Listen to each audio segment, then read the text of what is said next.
सभी दिव्य और पुण्य आत्माओं को मेरा दिव्य नमस्कार। इस छोटी सी दिव्य दुनिया में आपका सहृदय स्वागत है।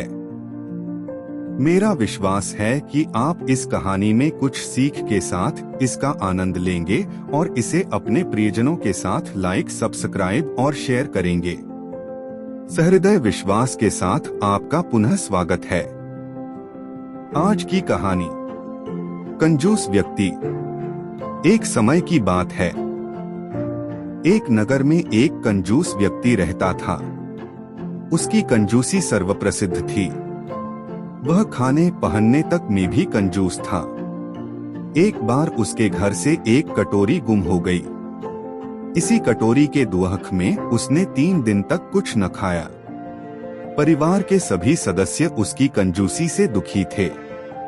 मोहल्ले में उसकी कोई इज्जत न थी, क्योंकि वह किसी भी सामाजिक कार्य में दान नहीं करता था।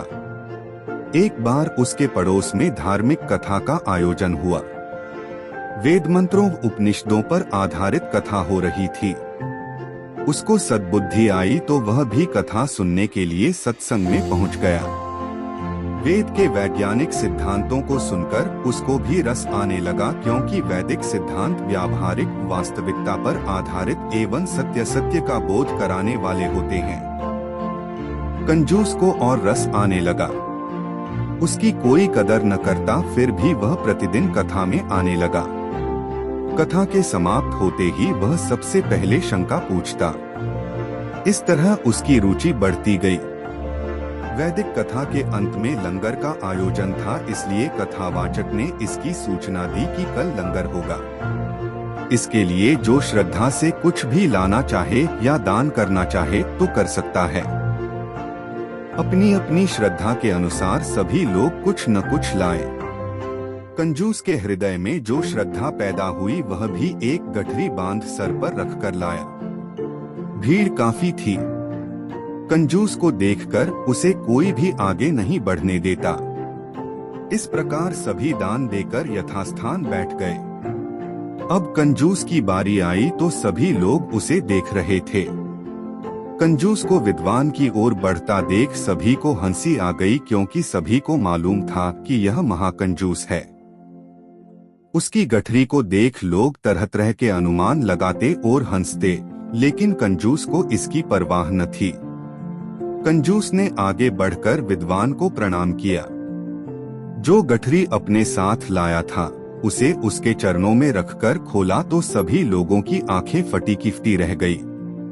कंजूस के जीवन की जो भी अमूल्य संपत्ति, गहने, जेवर, हीरे जवाहरात आदि थे, उसने सब कुछ विद्वान को दान कर दिया। उठकर वह यथास्थान जाने लगा तो विद्वान ने कहा, महाराज, आप वहाँ नहीं, यहाँ बैठिए।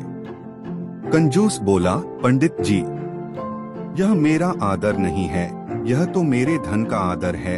अन्यथा मैं तो रोज आता था और यहीं पर बैठता था, तब मुझे कोई न पूछता था।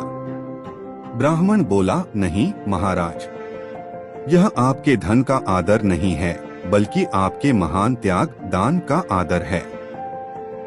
यह धन तो थोड़ी देर पहले आपके पास ही था, तब इतना आदर सम्मान नहीं था जितना कि अब आपके त्याग दान में है, इसलिए आप आज से एक सम्मानित व्यक्ति बन गए हैं। शिक्षा। मनुष्य को कमाना भी चाहिए और दान भी अवश्य देना चाहिए।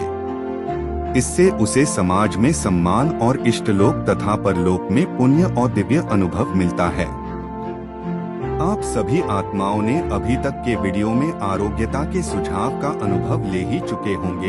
यह आप सभी के कमेंट से पता चल रहा है। इसी कड़ी में आज मैं बात करता हूँ एक आम समस्या, और वो है गैस की। अगर किसी को यह परेशानी है तो आपको पता ही होगा पेट में गैस होना क्या है। ज्यादा लार टपक गया और भोजन की मात्रा थोड़ा बढ़ गया तो गैस, और नहीं भी खाए और भूखे रहे तो भी गैस से परेशान, आखिर करे तो क्या करे। हालांकि इसके कई उपाय तो आप लोग जानते ही करते ही होंगे। मुझे भी एक उपाय बताने का मौका दीजिए तो पेश करता हूँ। इस बार आपकी अनुमति से इसके लिए एक काम करते हैं और थोड़ा एक्सरसाइज कर लेते हैं, और हम सब एक टास्क करते हैं। मुझे लगता है इसमें आप सभी पुण्य आत्माओं का सहयोग जरूर मिलेगा। यह उपाय पहले की तरह अनोखा है, जो कि देखने और सुनने में निराला तो है ही, लेकिन इसके फायदे, इसका अनुभव आपके सामने रखता हूँ। इसके लिए आपको कुछ लेना देना भी नहीं, कुछ तैयार भी नहीं करना है और न ही एक पैसे का खर्च करना है, और नुकसान की तो कोई बात ही नहीं, इतना आसान है।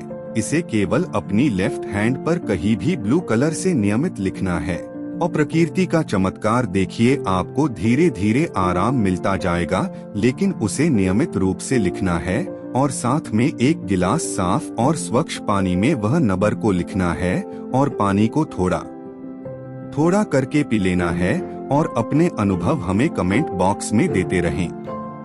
हालांकि मैं किसी चीज का दावा नहीं करता हूँ, ये तो बस मैं अपने कई वर्षों के प्रयोग और अनुभव को रख रहा हूँ। मेरा शौक है acupressure, distance energy healer, pendulum dowser, angel healer, rudraksha healer, numerology, Vastu और इसी प्रकार की कई प्राकृतिक और शुद्ध भारतीय पौराणिक विधाओं में अध्ययन और अनुसंधान रत हूँ और प्रकृति की कीर्ति इस संपूर्ण मानव मात्र को अपनी कृति पेश कर रहा हूँ। समझ में आए तो ठीक, वरना फॉरगेट इट। इसी प्रकार के उपचार पद्धति के लिए जुड़े रहें और कमेंट बॉक्स में करते रहे।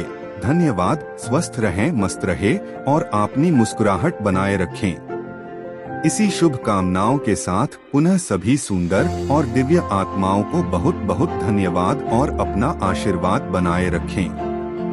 टास्क है, इसका जवाब कमेंट करने के बाद जरूर मिलेगा, मेरा वादा है।